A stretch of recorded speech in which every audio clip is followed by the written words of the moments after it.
AITA for swapping my wife's anniversary gift for proof of her lies and walking out? I'm Anthony, 39, and Rachel and I had been married for almost 9 years by then. We had the kind of life that looked ordinary because it was ordinary. Shared bills, family birthdays, anniversary cards tucked into a kitchen drawer, and a Sunday routine where she complained that I made the coffee too strong and then drank half of mine anyway. I never thought we had a perfect marriage. I thought we had a durable one. That distinction mattered to me. Perfect things break the first time reality touches them. Durable things get scratched, repaired, and used again. Rachel and I had been through job changes, sick relatives, tight months, and the slow drift that happens when two people stop asking what the other one is thinking because they assume they already know. For most of our marriage, steady had been enough for both of us. Then, about 6 months before our anniversary, Rachel started telling me she didn't feel chosen. The first time she said it, we were cleaning up after dinner. I was loading the dishwasher, and she was standing at the counter peeling the label off a water bottle.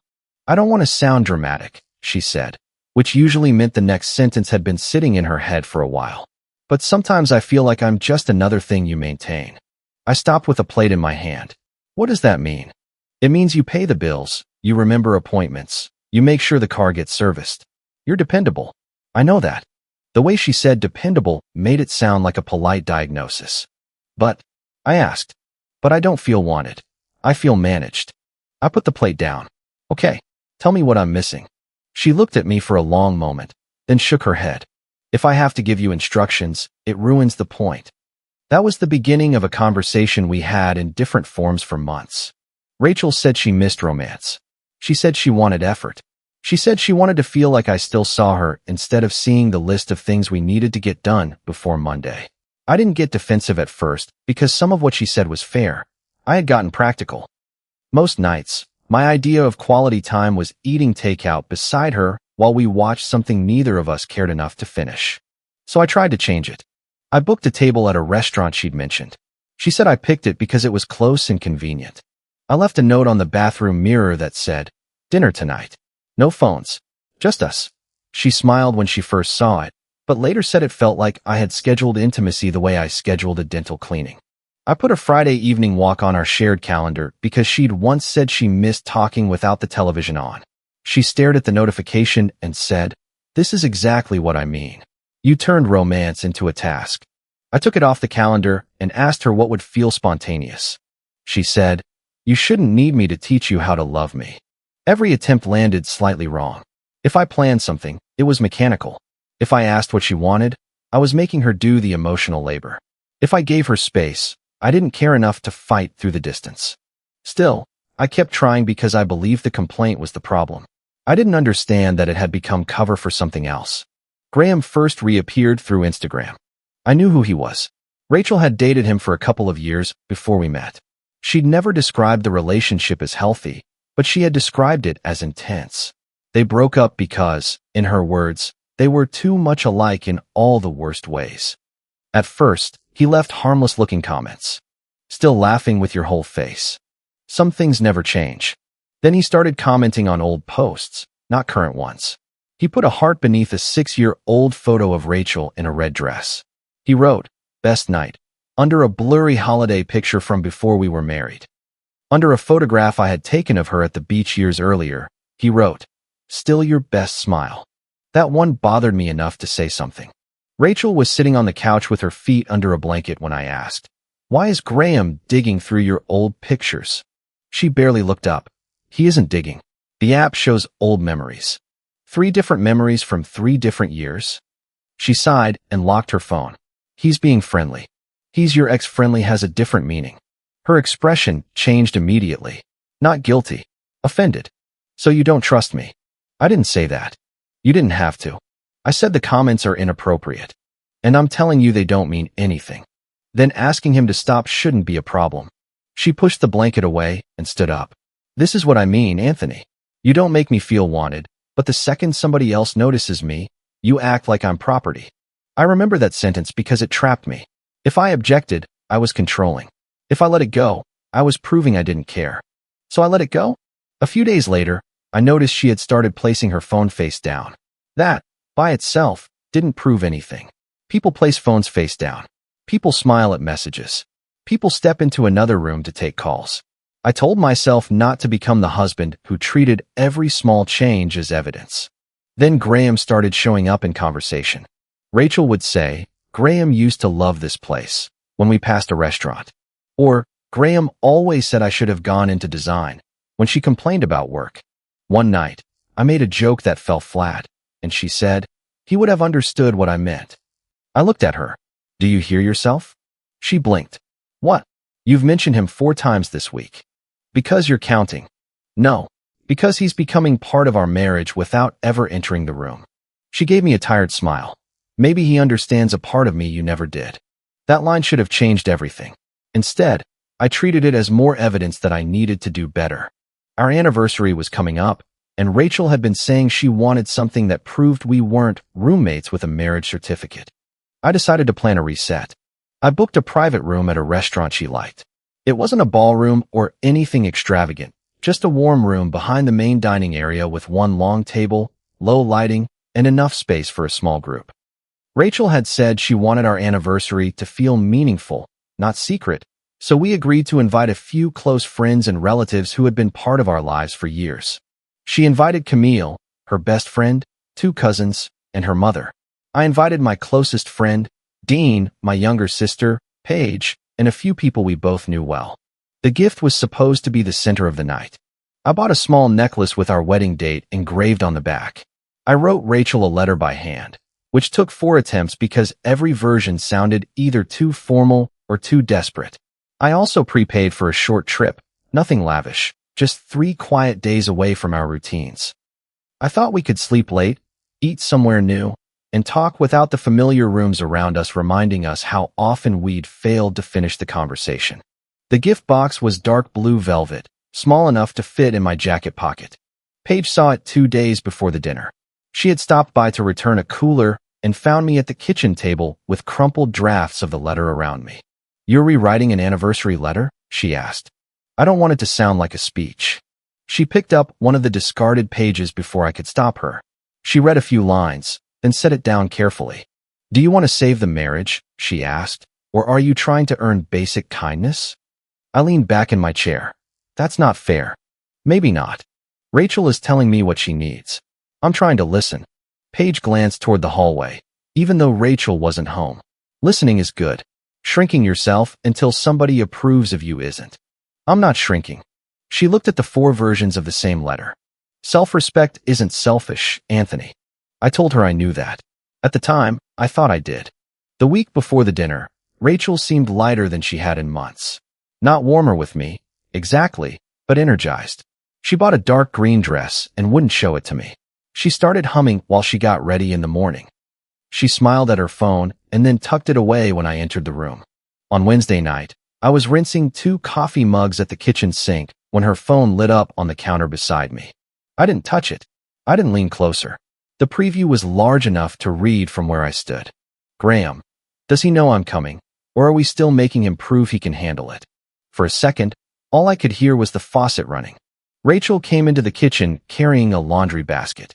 She saw the phone, then saw my face. She set the basket down and grabbed the phone. "Why is Graham asking whether I know he's coming to our anniversary dinner?" I asked. Her thumb moved across the screen, clearing the notification. "Were you checking my phone?" It lit up in front of me. "So now you're reading my messages." I read one sentence on a lock screen. She folded her arms. "You always do this." "Do what?" "Turn one thing into a whole case." "Is he coming?" She looked away for half a second. That was the only honest answer I got. "Rachel." "He wanted to come." "That isn't what I asked. I invited him." The room seemed to narrow around us. "To our anniversary dinner." "To a dinner with friends." "It's our anniversary." "I know what night it is." "Then why is your ex coming?" She pressed her lips together. "Closure." I actually laughed once, but there was no humor in it. "You invited Closure to sit at our table?" "Don't make it sound cheap." "I don't have to make it sound like anything." Her voice sharpened. "You know what? Maybe having him there will show me whether you can act like a husband who cares or whether you're just a man protecting his territory." I stared at her. She continued before I could answer, and that was when I realized she'd rehearsed at least part of it. She said Graham understood an emotional side of her that I dismissed. She said I had become safe, but lazy. She said I expected credit for paying bills, staying faithful, and doing chores, as though those things made a woman feel desired. She said she was tired of wondering whether I would fight for her if I thought I might actually lose her. I am your husband, I said. Why am I being asked to compete with a man you chose not to marry? Because you stopped choosing me after you did. That landed. It was designed to. I left before I said something I couldn't take back.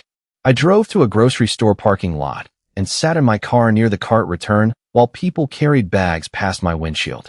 Dean answered on the third ring. I told him what happened. He didn't interrupt, not even when I repeated parts because I was still trying to understand them myself. When I finished, he said, "Do not walk into that dinner blind. I'm not going to spy on my wife. I'm not telling you to spy. It sounds like you are. I'm telling you to stop ignoring what she's putting in front of you. There's a difference." I rubbed my forehead. What am I supposed to do? Demand her phone? No. Keep your hands clean. Check what's already yours to see. Shared reservations. Shared accounts. Anything she chose to put in common space. I hate this. I know. I don't want to become suspicious of everything. Dean was quiet for a moment. Anthony, you're not suspicious of everything. You're suspicious of the man your wife invited to your anniversary as a test. I stayed in the parking lot until my breathing slowed. When I got home, Rachel was in the bedroom with the door closed. I went to the small desk in the living room and opened the email account we used for household bills, travel confirmations, warranties, and reservations. The restaurant confirmation was there because I had made the original booking. The reservation had been modified 3 days earlier. The first change was the guest count. 2 extra seats. The second was a note under special requests. Seat Graham near Rachel. Champagne on arrival. Toast queue after appetizers. I read it 3 times. Below the reservation notice was an email chain Rachel had accidentally copied to the household account instead of her personal one. There were only 4 messages, but they told me enough. Graham had written, "Are you sure he won't make a scene?" Rachel, "He won't unless he still cares." Graham, "And if he just sits there?" Rachel, "Then I finally know.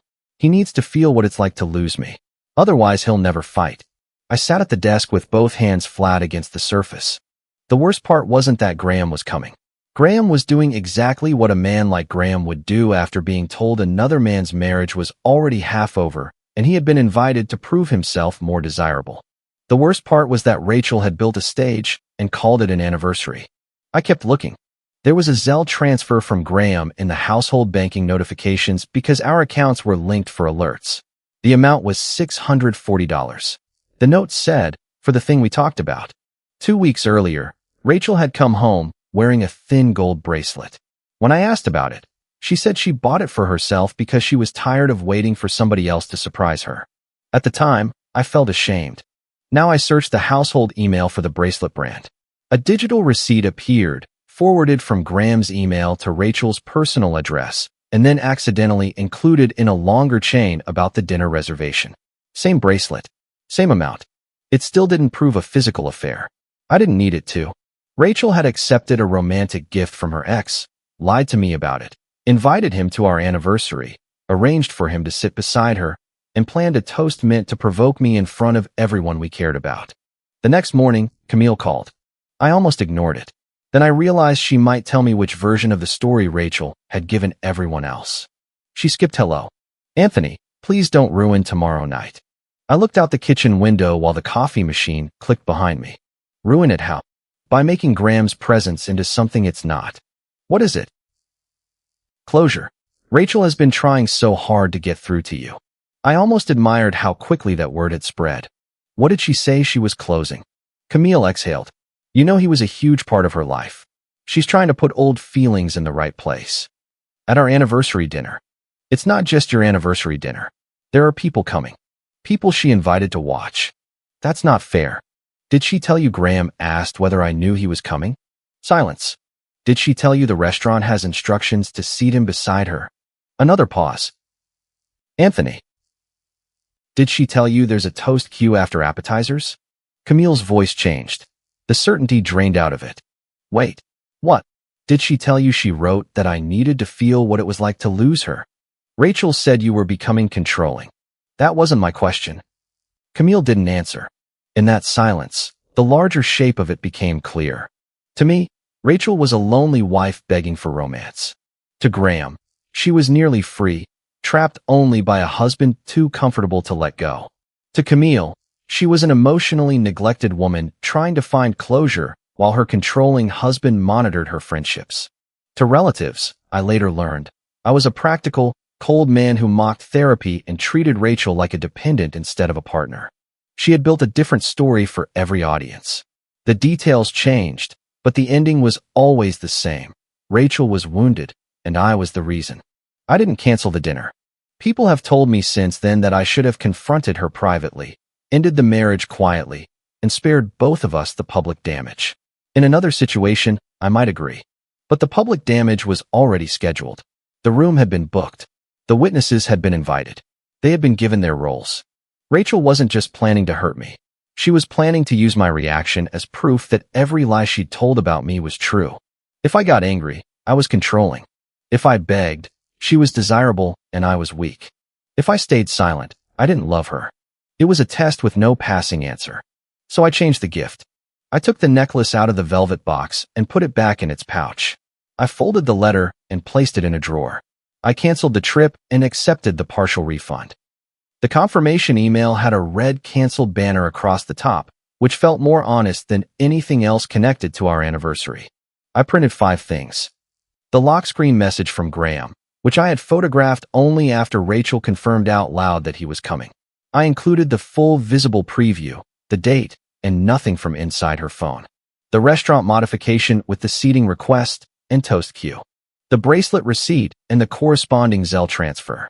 The email where Rachel said I needed to feel what it was like to lose her. And a 1-page timeline showing what Rachel had told me, Graham, Camille, and our relatives, using dates and exact wording wherever I had it. I didn't print pages of private conversation. I didn't want a trial exhibit. I wanted something simple enough that Rachel couldn't bury it under tears and call it confusion. On top, I placed one note. I came here to choose my wife. She came here to audition me. Paige came over that afternoon. She found me at the dining table, sliding the pages into the gift box. My hands were shaking badly enough that I had to try twice to line up the edges. She sat across from me. Are you sure? No. Then don't do it because you're angry. I'm not angry. She gave me a look. Fine, I said. I'm angry. But that's not why. Why then? Because everybody in that room has already been told who I am. If I leave quietly before dinner, she'll tell them I couldn't handle her ex being there. If I confront her alone, she'll call it control. I need the truth to exist somewhere she can't rewrite it. Paige looked at the box.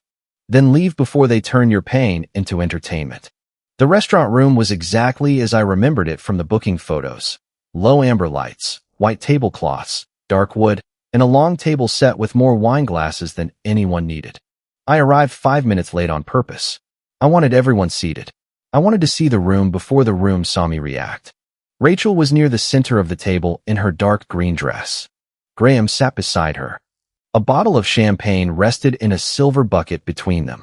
He looked polished and comfortable, wearing a navy jacket without a tie. He had one arm draped over the back of his chair, not touching Rachel, but close enough to suggest he could. Camille saw me first. Her smile froze, then returned too quickly. Paige was seated near the end of the table beside Dean. She watched my face as I walked in. Dean lowered his eyes to his water glass and gave the smallest nod. Rachel stood and touched my forearm. You made it, she said. The words were warm. Her eyes weren't. I looked at Graham. Apparently, so did closure. A few people shifted in their chairs. Rachel's fingers tightened on my sleeve. Anthony, don't start. I'm not. Graham stood and extended his hand. Anthony, he said, good to finally be in the same room. I looked at his hand, then at him. I didn't know we had an appointment. His smile held, but only because people were watching. I was told everyone understood why I was here. Then you were told more than I was. Rachel whispered, please don't embarrass me. That almost broke my composure. I took my seat across from them. For the next 20 minutes, dinner moved forward with the strained politeness of a family gathering after a funeral. People talked too brightly. Silverware sounded loud against plates. Rachel laughed at Graham's jokes before he reached the end of them. He told a story about a trip he and Rachel had taken years before. He described getting lost, sleeping in a terrible motel, and eating vending machine crackers for dinner. She was furious, he said, smiling at her. But she still said it was the most alive she'd ever felt. Rachel looked at him over her glass. I was 24. Some parts of us don't get older. He said it while looking at me. I drank water. A cousin asked how Rachel and I met. Before I could answer, Graham said, probably somewhere with good lighting and a reliable parking lot. A few people gave nervous laughs. Rachel looked down, but she didn't tell him to stop. Dean changed the subject. Then the appetizers were cleared. A server entered with champagne and began filling glasses. I watched Rachel watch Graham. That was the cue. He stood with his glass raised. The room settled. I know this is Anthony and Rachel's night, he began, with the careful tone of a man preparing to make sure it wasn't. And I know my being here may seem unusual, but history matters. The people who knew us before life became safe and predictable matter. Rachel's mother looked at me. Camille stared at the table. Graham continued. Rachel has always deserved to feel seen. Truly seen. So here's to her. Some people don't know what they have until someone else reminds them. The room went completely quiet. Rachel didn't stop him. She didn't look embarrassed. She looked at me. Expectant. That was the moment the last part of me that wanted an explanation gave up. She wanted me to stand. She wanted me to demand that he leave.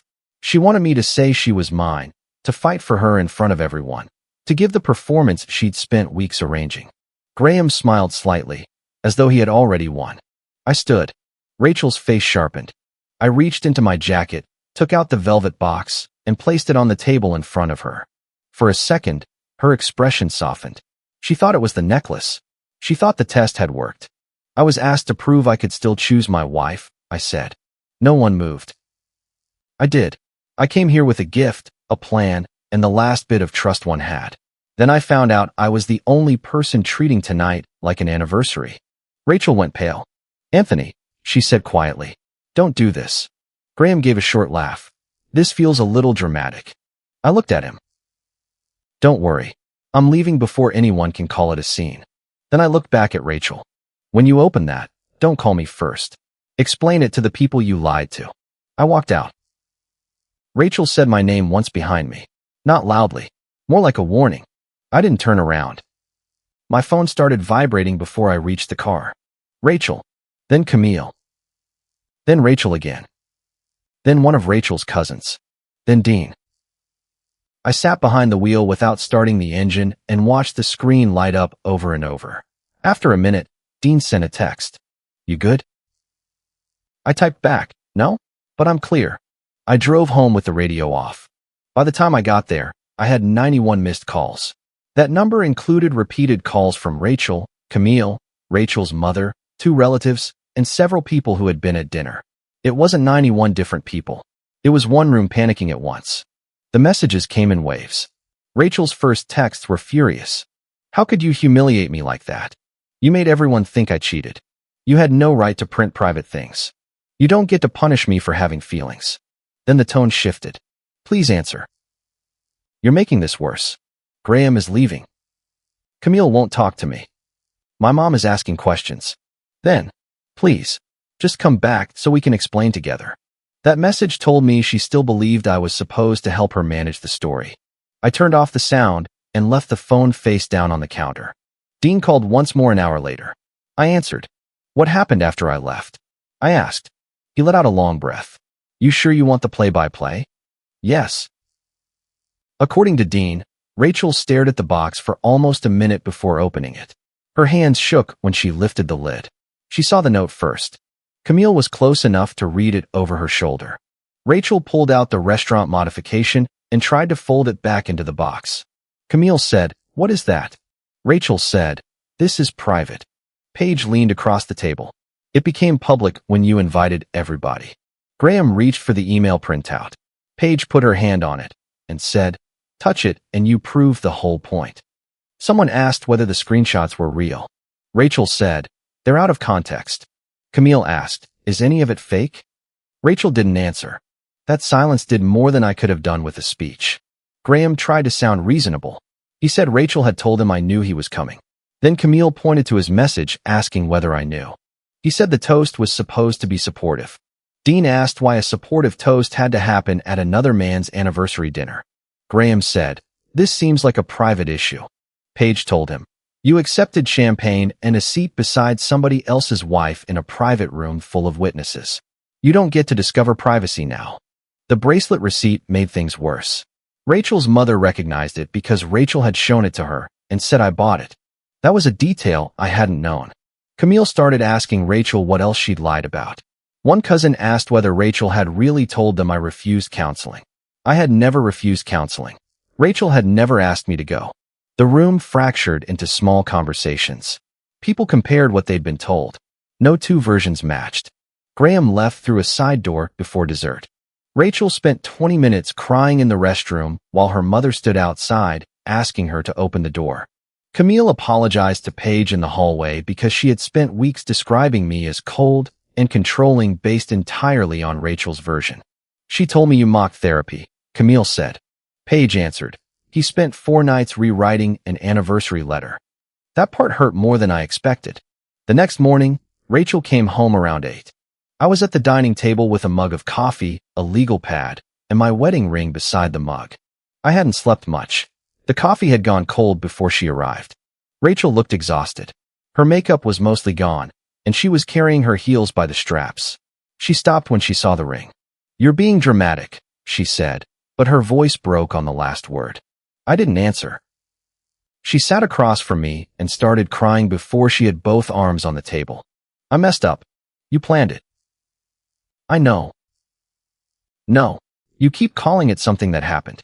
You planned it." She wiped her face with both hands. "Nothing physical happened. I didn't say it did. I never slept with him. You accepted a bracelet from him, lied about it, invited him to our anniversary, seated him beside you, and arranged for him to insult me in front of our friends. It wasn't supposed to be an insult. What was it supposed to be?" She looked down. "A wake-up call. For me." "For us." "No. For me. You wanted me jealous. I wanted to know you still cared. I wrote you a letter. I bought you a necklace. I booked us a trip." She looked up sharply. "What?" "That was in the box before I found the emails." Her mouth opened, but she didn't say anything. "I spent months listening to you tell me I wasn't trying. Every time I tried, you moved the definition. Meanwhile, you were building a test with your ex." Rachel shook her head. "You don't understand what it feels like to be lonely beside someone. Then you say you're lonely. You ask for counseling. You tell me you're considering separation. You don't recruit your ex to make me perform in front of an audience." She covered her mouth and cried harder. "Graham made me feel seen," she said. "I know. I got carried away." "No. You got organized." That stopped her. I kept my voice level because anger would have given her somewhere easier to look. A mistake is forgetting an anniversary. A mistake is saying something cruel in a fight. You created different stories for different people. You bought champagne. You assigned seats. You gave him a toast cue. I didn't think you would leave. "I know. Anthony, please." That was the problem. You were certain I'd stay no matter what you did to make me prove I wanted to. She reached across the table for my hand. I moved it onto my lap. "I wanted you to fight for me," she whispered. "You didn't ask me to fight for you. You asked me to fight Graham for permission to stay married to you. It wasn't like that. It was exactly like that." She looked at the legal pad. "What is that?" "Boundaries." Her expression hardened through the tears. "So now I'm getting rules." "No, you're getting clarity. You can accept it or not." I turned the pad toward her. I had written 4 things. First, I would not discuss reconciliation while Graham remained in her life in any form. No friendship, no closure, no private check-ins, no messages through other people. Second, any serious conversation between us would happen calmly, without an audience, and preferably in writing or with a counselor present. I was done arguing in circles and hearing my words come back altered. Third, Rachel had to correct the story with every person she had pulled into it. Not, "Things got complicated." Not, "Anthony misunderstood." She had to admit that she invited Graham as a test, lied about the bracelet, and gave people false information about me. Fourth, I was consulting a family lawyer before I made any decision about separation, finances, or the future of the marriage. Rachel read the page twice. "So you're done." I'm done being auditioned. That's not an answer. It's the only answer I have today. She stood up so quickly the chair scraped the floor. You embarrassed me in front of everyone. You invited everyone. You could have talked to me. I did. For months. Not about this. I asked whether he was coming. You called me controlling. You punished me. I gave the truth to the same people you gave the lie. She stared at me for a long time, then picked up her overnight bag and went to the bedroom. That afternoon, she left to stay with her mother. The consequences weren't dramatic in the way movies make consequences dramatic. Rachel didn't lose her job. Graham didn't get punched. Nobody made a grand public announcement. What she lost was control over the story. Camille sent me a long apology 2 days later. She admitted Rachel had told her I refused to plan dates, mocked counseling, forgot our anniversary the year before, and monitored her messages. None of it was true. Camille wrote, I thought supporting her meant believing her. I should have asked harder questions. I answered, thank you for saying that. I need space from the whole situation. Some mutual friends thought I had gone too far. One said the evidence box was calculated. He wasn't wrong. It was calculated. So was the dinner. Another friend said private betrayal should be handled privately. I asked him whether a private event room full of invited witnesses counted as private. He didn't answer. Rachel did send corrections, though not immediately and not gracefully. The first version said she had created a situation that could be misunderstood. I told her that wasn't a correction. The second said she had invited Graham without my agreement and had hoped his presence would force an emotional conversation. I told her that still left out the lies. The third was closer to the truth. She admitted she had told different people different things, accepted the bracelet, and planned the toast as a test. She added that she never intended for the marriage to end. That final sentence was pure Rachel. Even in confession, she wanted intent to matter more than impact. Her mother called me once. She didn't ask me to forgive Rachel. She said, I believed things about you that I should have asked you about directly. I thanked her and kept the conversation short. Graham disappeared almost immediately. He blocked Rachel for a few days, then sent her a message saying the situation had become too toxic. She showed it to me later as proof that she had lost him too. I said, you didn't lose him. He left when he stopped looking like the better man. She didn't argue. The bracelet was returned. The transfer refund appeared in our shared account history. Graham sent no further messages that I knew of. Rachel and I separated. I met with a lawyer, separated our day-to-day expenses, changed the way household bills were paid, and moved my important documents out of the shared desk. Those steps felt cold until I realized how much of my life had depended on Rachel being willing to tell the same truth twice. We attended 3 counseling sessions, not to save the marriage immediately, but to discuss the separation without turning every conversation into another contest. In the second session, Rachel said, I wanted him to show emotion. The counselor asked, what emotion would have satisfied you? Rachel didn't answer. That question stayed with me. What could I have done at the dinner that would have been enough? If I had yelled at Graham, Rachel could have called me jealous and controlling. If I had begged her to choose me, she would have gotten the public proof she wanted, but I would have been begging my own wife not to leave with a man she'd invited. If I had sat silently through the toast, she would have called me detached. The test wasn't designed to measure love. It was designed to produce attention. Once I understood that, I stopped trying to find the version of myself that might have passed. I returned the necklace. The clerk asked whether anything was wrong with it. I said no. The trip refund was only partial, but I used it towards separate living expenses and the lawyer consultation. That didn't feel like revenge. It felt practical. Practical used to be the thing Rachel mocked about me. It turned out to be what kept me steady when everything else became theater. The handwritten letter stayed in the drawer for several weeks. One night, I took it out and read it. I had written about our first years together, about the way Rachel used to dance in the kitchen while waiting for water to boil, about the night we assembled a bookshelf backward and decided to keep it that way because neither of us wanted to start over. I had written that I missed us and wanted to find our way back. I didn't tear it up. I folded it again and put it in a box with old cards and photographs. Those memories were real, even if the marriage they belonged to had changed. I didn't need to destroy the past to leave the present. Rachel still says the dinner was the moment I ended our marriage. I think the marriage ended earlier, in pieces. It ended when she decided being desired by two men mattered more than being honest with one. It ended when she told each person whatever made them take her side. It ended when she looked at me across that table and waited for me to bleed in public so she could call it proof. Leaving the box was cold. I know that. I could have walked away quietly and let everyone keep believing I was a detached husband who couldn't handle his wife's past. I could have protected Rachel from the consequences of a stage she had built specifically for me. I chose not to. I didn't walk out because Graham beat me. There was never a real competition. I walked out because my wife had already put me on trial, chosen the audience, coached the witness, and written the verdict. I refused to beg for an acquittal. If you liked it, don't forget to leave a comment and support the channel by subscribing. See you in the upcoming stories.